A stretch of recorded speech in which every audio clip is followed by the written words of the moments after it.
So, hello mga kababayan. Good morning po sa inyong lahat po dyan. Lalong na po sa mga followers natin dyan. So, good morning po sa inyong lahat. At kamusta na po kayo? So, ngayon mga kababayan. So, andito na po ako para may sasabihin lang po ako sa inyo na kasi marami po kasi nagsabi kung kailan yung balikan ko sa Abra mga kababayan. No? So, ngayon po, hindi ko na po ito hindi ko na po ito patagalin po at magsasabi na lang po ako ng totoo po kasi ganito talaga tong ako po ay ano um wala nang paligoy-ligo na po. Hindi na po ako babalik po sa sa Abra po kasi po hindi na po ako mag-aaral. Kasi po, sobrang sa totoo lang po mga kababayan, hindi ko na po kaya yung pag-aaral ko po kasi sobrang nahihirapan na ako kasi baka kasi sobrang nahihirapan ako sa pag-aaral ko doon, lalo na yung second year college kasi noong first year college po ako, na lang po, parang tinitiis ko na lang po yung ko, kaya noon na laging sinasabi ni tita na kayong umuwi si tita doon sa bahay nila. Sabi ni tita, kamusta man yung pag-aral ko? Pero sinabi ko naman, okay lang po. Pero hindi ko lang sinasabi yung totoo na nahihirapan na talaga ako ng sobra. Kasi po mga kababayan, ganito kasi yon. Kasi tinitingnan ko yung nakapag-aral ng tuloy-tuloy nung kinder at samantala naman sa akin hindi ko yan hindi ko yan na try na nakapag-aral ako nung maliit pa hanggang ilang year ang nawawala sa akin. Kaya ngayon dumidiretso lang ako ng 11 12 to college. Kaya sobrang nahihirapan talaga ako po.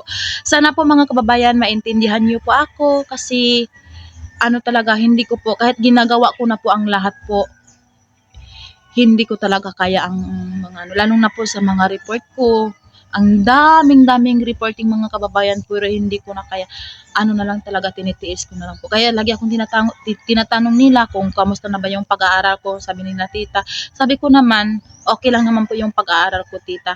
Pero hindi nila alam, pero hindi ko lang sinabi kay tita ng totoo na na nahihirapan na pala ako kasi ayaw ko yung maano sila tita sa akin, madismaya sila sa akin, yun.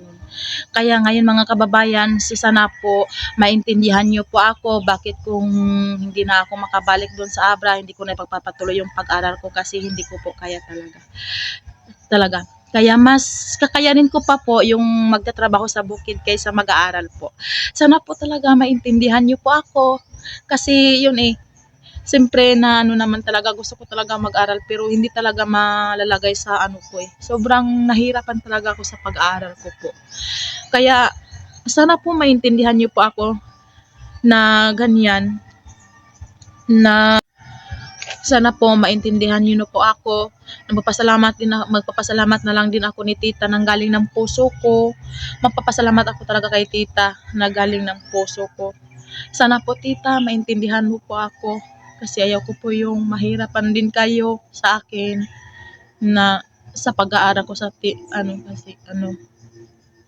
tapos magpapasalamat na lang din ako sa iyo tita kasi kasi malaki po yung natulong mo po sa akin lalo na sa mga experience ng pupunta ng ibang-ibang lugar at binigay mo sa akin yung magandang buhay ganun. Kaya masakit man sa akin na ayaw kong bumalik doon kasi siyempre napagmahal ko na po yung mga tao doon lalo na sa inyo. Pero kaso lang hindi ko na po kaya yung pag-aaral ko talaga. Kaya sana po maintindihan niyo pa ako. Mas kaya ko pa yung dito na lang ako sa bundok magtatrabaho na lang ako dito. Kayang-kaya ko pa talaga kaysa pag-aaral ko po. Hindi ko talaga talaga yung pag-aaral ko po. Kaya wala po maintindihan na po ako nga hindi na ako babalik doon. Kasi yun na nga, ginagawa ko naman po ang lahat kung pag-aaral ko. Pero hindi talaga. Lalong na yung mga yung mga report, hindi ko kayang gagawin talaga kasi hindi ko pa alam, hindi ko pa maintindihan yung ganyan. Sana po maintindihan niyo po ako, lalo na po sa mga subscriber, mga followers namin po. Sana po hindi po kayo magagalit sa akin kasi hindi ko talaga kaya yung pag-aaral ko. Mas kaya ko pa yung magtatrabaho sa bundok kaysa mag-aaral po. Kasi hindi po ako lumalaki na nag-aaral. Kung lumalaki po ako sa bundok po, kaya doon ako sanay ako. Kaya sana po patawarin niyo po ako. Kasi alam ko na inaabangan yung pagtatapos ko sa pag-aral, pero hindi ko talaga kaya kahit ginagawa ko naman po ang lahat. Sana po maintindihan niyo po ako. So, maghihingi na ako sa inyo ng sorry. Patawarin niyo po ako kasi hindi ko natupad yung mga pangako ko sa inyo nga na magtapos ako sa pag-aaral. Kaya papasalamat din ako kay tita kasi malaki na po yung tulong niya sa akin na sa mga experience na binigay niya sa akin na iba-ibang lugar, na binigay niya sa akin ng magandang buhay na nararanasan ko po sa kanya. Kaya sobrang napapasalamat po ako sa kanya at saka lalo na sa mga pamilya ni tita, kapatid ni tita. Sana po papatawarin niyo po ako kasi hindi ko natupad yung mga pangako ko po sa inyo. Kasi hindi ko talaga kaya yung mga pag-aaral ko po. Sana po maunawaan niyo po ako at hindi po kayo magagalit sa akin. Kasi alam niyo naman na lumalaki lang ako sa bundok, hindi ako nakapag-aaral. At ngayon po mga kababayan, wala po ako doon sa bahay namin. Nandito po ako sa bundok. Sumama ako sa kanila auntie. Nag-ano sila doon sa kahoy. Kaya noon, sana po maintindihan niyo po ako. Lalo na kay Kuya Tutoy, maraming salamat po sa inyong lahat. Lalo na sa paghatid sundo po. Kaya malaki po yung pasalamat ko po sa inyo dyan. Lalo na po kay Sir Paul. Sir Paul, sana po maintindihan niyo po ako. Kasi kahit hindi ko talaga kaya yung pag-aral ko. Lalo na po yung mga may gagawin, ng mga reporting. Kasi hindi ko pa po maintindihan yung anong gagawin doon sa report, anong dito, ganyan. Parang ganun, parang lalong sumasakit yung ulo ko pag iniisip ko yun. Anong gagawin to, anong meaning dito, ganun. Parang ganun.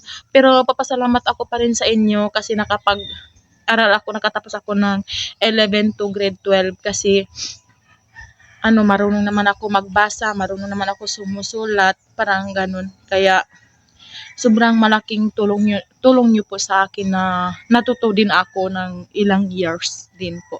Pero yung yung college sobrang nahihirapan po ako. Sana po mapatawan niyo po ako at sa po, kasi hindi na talaga ako babalik dun sa Abra po kasi hindi ko na po kaya po ang aking pag-aaral po. Sana po maintindihan niyo po ako. So, mag-iingat na lang po kayo, lalo na sa'yo, tita. So, maraming salamat sa'yo. So, patawarin mo ako, tita, kasi hindi ko po talaga kaya yung pag-aaral ko. Kaya yung sinasabi niyo sa akin na, kamusta na yung pag-aaral mo, pero di ba sinabi ko lang sa'yo na okay lang, pero na lang talaga, tinitiis ko na lang talaga kahit hindi ko na kaya, pero hindi ko sinasabi sa inyo na nahirapan talaga ako sa college ko. First year college ko talaga. Kaya sabi ko na saka sa inyo, mas kaya ko pa yung mamumuhay sa bundok kaysa sa pag-aral ko kasi pag siguro kung nakapag-aral po ako ng hanggang kinder up to kayang-kaya ko talaga mag-aaral. Kaso lang hindi ako nakapag-aral talaga. Kaya sana po maunawaan niyo po ako, pasensya na po kayo na hindi na po ako makabalik sa Abra po kasi yun hindi ko na po kaya yung pag-aaral ko po. So yun lang po mga kababayan, sana po maunawaan niyo din po ako. Kaya yun lang, so maraming salamat po sa inyo. So mag-ingat ka po dyan, tita. So kahit na wala na ako dyan, tita, pero hindi kita makakalimutan din. Hindi ko pa rin makakalimutan kayo. Siyempre, ilang taon ko na po dyan sa inyo. Mahigit 3 po akong taon dyan sa inyo. So, sana po, tita, na hindi ka po magagalit sa akin. Kasi hindi ko na po talaga kaya yung pag-aaral ko po. At saka iniisip ko naman din yun, sayang lang din po yung pagbabayad mo sa school. Kasi hindi ko kaya talaga yung pag-aaral ko po. So, mag-iingat ka po tita sa trabaho mo, lalo na po si mamang, sa mga sila tita Carol po. Sana po maintindihan niyo pa ako. So, patawarin niyo po ako talaga sa mga nasa ngayon na hindi na ako makapagbalik diyan sa Abra po sa pag-aaral po. Kasi po hindi ko na po kaya yung pag-aaral ko po. Kahit ginagawa ko na po ang lahat, kahit na may tutor na po ako, binigyan ako ni tita ng tutor, pero wala pa rin akong ano, parang nahihirapan pa rin ako sobra. Kahit na may tutor na po, kaya na ano ko na si tita baka ano, sayang lang yung pagbayad niya sa tutor, sa mga tuition namin, sa tuition ko talaga. Tapos, yun lang. So, yun lang mga kababayan. So, maraming salamat po sa inyo. So, mag-iingat po kayo palagi dyan. So, yun lang po.